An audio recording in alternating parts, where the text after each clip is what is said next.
Hey guys, welcome back to the channel. Today we are going to be working on installing a brand new Kptuned DOGBOX gear set. Now, this gear set, you can make it whatever you want. You retain the stock ring and pinion, so now that makes this so much more adjustable to whatever type of racing you're doing.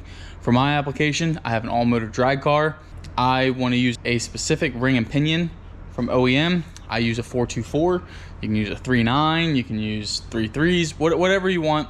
All you have to do, source it, put it on your diff. So this makes this so much more adjustable than all the other gear sets. If I strip the teeth off of this, all I have to do is get another $50 transmission, take it out, put it in this transmission. It's not a big deal. I've obviously already taken everything out of the box. I'm not certain what other gear ratios will be available, but this is what I have. So I have a 288 first, 183 second, 131 third, and a 1/4. With this and my tire size and my ring and pinion, my max speed will be about 144 mile an hour, which in my case for all motor, if you're going 144 through the traps at 8,400, you're deep into the nines. That's what we're shooting for here, is building a 9-second car. Couple things to note: this is a straight cut gear set, and these dogs, they kind of seem pressed on. I'm not certain if they can be replaced, you know, if they wear out, but you get the idea. Nice thick gears, and here's the selectors here. One thing to do whenever these things come in, make sure you mark them as they come in. So I took this out of the package and I marked it. Whoever at the factory put this together and wrapped it up for whatever reason, so that's how I'm retaining them. First and second gear slider, just like normal OEM, has reverse on it, so this can only go one way. Up here, this is 3 and 4, and it looks like the center section can go either way. Like you could swap it out if you had to, but you can see the selector, how it's a flat taper there, and then this side is like a bevel. So this is a one-way sleeve on the outside for the dog. Everything seems pretty stout. I don't really see any failure points to go. And what I really like is that these things are tapered. So when they do lock in, it'll be really hard for them to pop out. Since it's on this taper, it's gonna then hit another taper. So as they hit, they're gonna be fighting against each other to pull out. So I think we're gonna have a lot more success with this setup. When you're doing any sort of transmission, obviously you gotta make sure you start out with a good case. You need to start out with a good back half of your case. Make sure there's no issues, no welds, nothing's cracked, nothing's broken. You have to ensure that all your bearings are good. It's recommended that you replace every single bearing and do everything to a factory tolerance. So I've already set my preload on my pinion. I recommend that if you guys need to replace these bearings, go to either TECHTONICS Tuning or go to EVWPARTS. I'll link them both in the description. They sell bearings at a much more reasonable cost than anywhere else, and they actually tell you what they're for, so you won't get mixed up. Make sure none of these are split. Make sure they're all clean. Make sure there's no metal on anything. And then back here, you're still gonna have to retain your OEM reverse selector, idler, shift tower, cup, all that kind of stuff. So make sure all that's nice and clean. Another big thing, this is a requirement. If you're building this transmission, you need to have a spare back half. This can be any O2A, any O2J. You have to cut out, here's the pinion side, or the diff side, here would be the pinion. You have to cut out a nice window in here. That way you can ensure everything works and everything's clear. We probably will have to modify a shift selector or the shift forks and maybe even the reverse, but we'll get there when we get there. Other things to mention: if you're this far in a transmission, you should know OEM torque specs, bearing preload, shim thicknesses. You can see I have a big array of shims hanging out right here because I've built a few transmissions. Have all this stuff, have a factory repair manual on hand with you. You got to make sure all this is good. This is the recommended gear oil. This is a Torco RTF, made in the USA, so Can't go wrong there. You start out cleaning all your parts, go through, make a nice inventory. So input shaft is already ready. We can just leave this as is. Now the pinion, we're gonna have to assemble the pinion. Every time I lay these things out, I kind of just lay them out in order. So I'm just gonna go ahead and start getting this stuff assembled, and I'm gonna get back to you guys when it's fully assembled and we're about to start test fitting and clearancing into the transmission.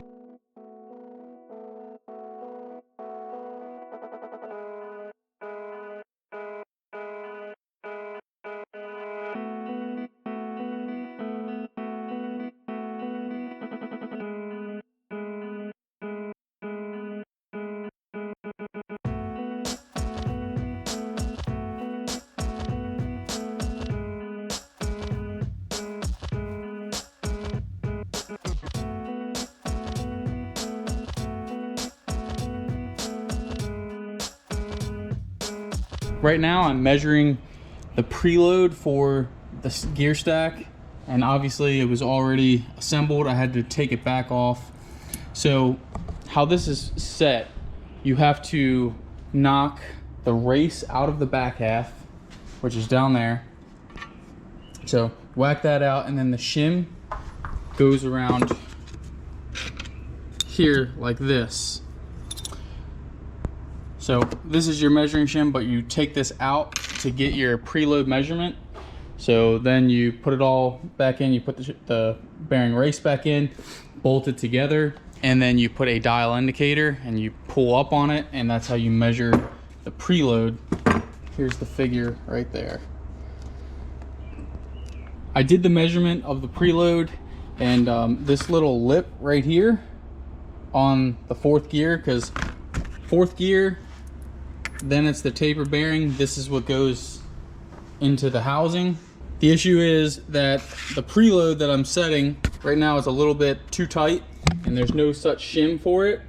So what I'm doing is, and people have done this with other gear sets, so don't think it's only to this one. So what we're gonna have to do, here's the shim I have, here's the preload I have, so that's how much has to come off. So basically I've already measured it, and you get your caliper, you get your total measurement, and this lip is actually about that size.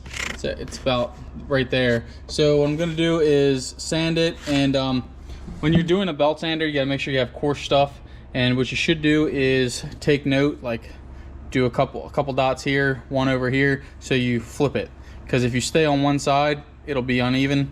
So do it for a couple seconds, flip it around, a couple seconds, flip it around, a couple seconds, clean, measure, and yeah. So basically I just have to take that much off, and then it should be within spec. It's pretty easy just to press this on and off. I have my press here, so if you're doing this, you probably are gonna have to have a press. I went over there to the belt sander, and you can see the lip is totally gone. It's nice and fine all the way around. And I have like a 60 grit or a 30, 40 grit, whatever is like the lowest one on there. And this took me maybe 2.5 minutes to get it down, clean it up. Make sure you file all the edges here, because anything that's loose can cause an issue and start moving. So just make sure you file down all these edges that you just cut. Same with the splines. Seems to be within my specs right now. So I'm just gonna put it back together. We'll put it in, remeasure preload with our shim, and if it doesn't work, then we'll just have to take it back out and sand a little bit more. It's really not that bad. It's easier than ordering a shim. So if you have a couple shims, you can sand this down to match your shim rather than ordering a shim and waiting for it forever and potentially being wrong. I did just manage to get the preload all set up. I did have to sand it one more time, but it's dialed in, and you can see got a decent amount of resistance, but it's not binding or anything like that. The preload is hard to see because you want it to be very small.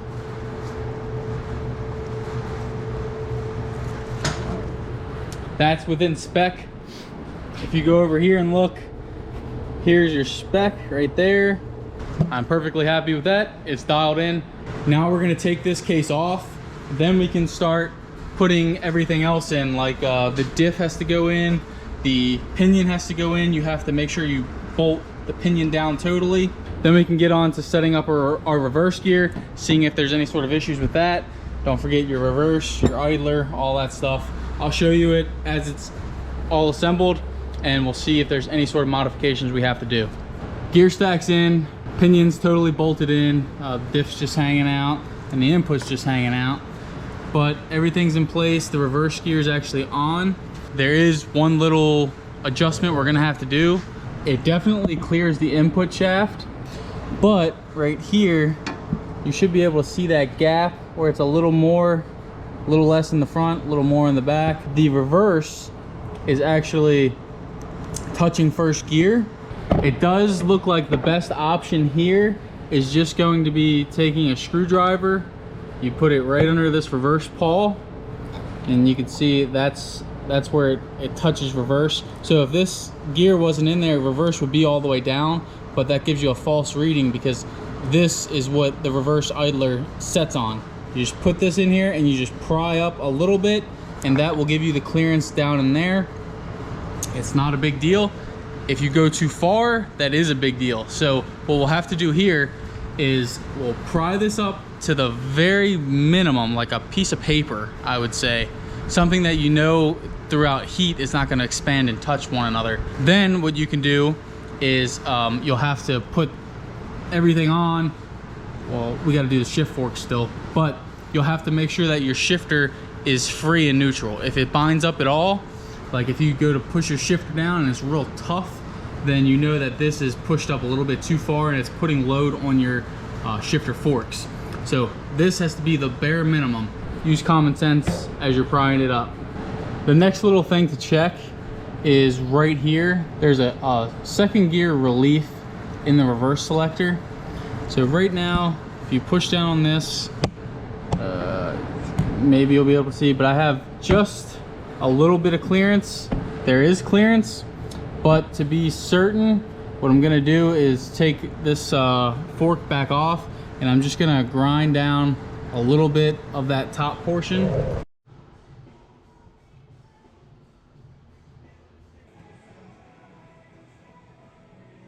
Now moving on to putting on the shift selector. Remember earlier how I was saying one side of this is flat, one side of this is beveled. So the beveled area is to clear third gear. So you got to ensure that the bevel is pointed down towards third gear. Now there's plenty of clearance there, and I just got to see how these shifter forks are going to line up, see if there's any sort of clearancing I'm going to have to do anywhere else. I can spin the gears with nothing touching anymore, so we're all good on that. What I am going to do, just for peace of mind, is on the selector, here's the top, this is where fifth gear would be, this is the top for third gear, and all I'm gonna do is just take the angle out. So I'm just gonna go just like that, and again just like that. Barely took off anything. I literally just took the corners off this bottom one right here. Like I said, I don't think it would have been an issue, but I am so traumatized from third gear popping out that I'm ensuring that'll never happen again.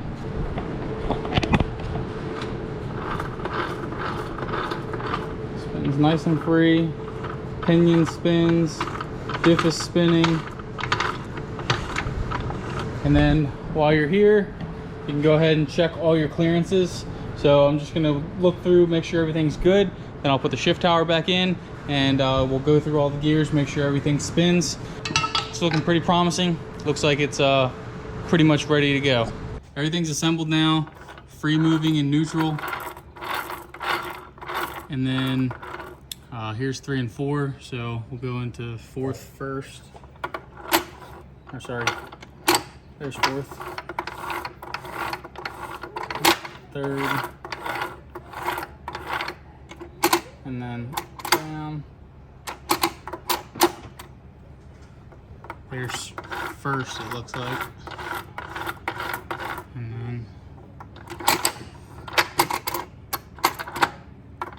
here a second. And then if you look inside, I gotta look into back there. You can see reverse just went up. So now we're in reverse. But everything's good, clearance, shouldn't have any issues. I'll just glue it all together and be done with it. So we got the Kptuned DOGBOX totally done. It's all in there, it's ready to go. I'm getting ready to install it back into my all motor car. So if you guys want to watch that video or any other videos on that, that's a 3.6 all motor car. And with this transmission, we're expecting to be well into the 10s. No reason for it not to be. So if you guys want to stick around, watch that kind of stuff, just subscribe, like, whatever. If you need any more info on this, you can just go directly to the Kptuned website. There he does mega squirts and MS3 Pros, plug and play harnesses and stuff like that. He's been around in the community for a long time, and I'm glad to be able to help him out with this transmission. If we can prove that it's good, you guys will be able to get this for an affordable price, a straight cut gear set that you can match your own ring and pinion with. I think it's it can't be beat. Also, he's got camshafts and stuff like that for the 3.6. I actually have a set of his cams in this car. So again, if you want to hear those, go back to one of my other videos and you can hear it. We make a good amount of power on that car. Thanks for watching. Hopefully you guys will be able to get this gear set, get it installed, have no issues, and more importantly, be able to come out and race with us.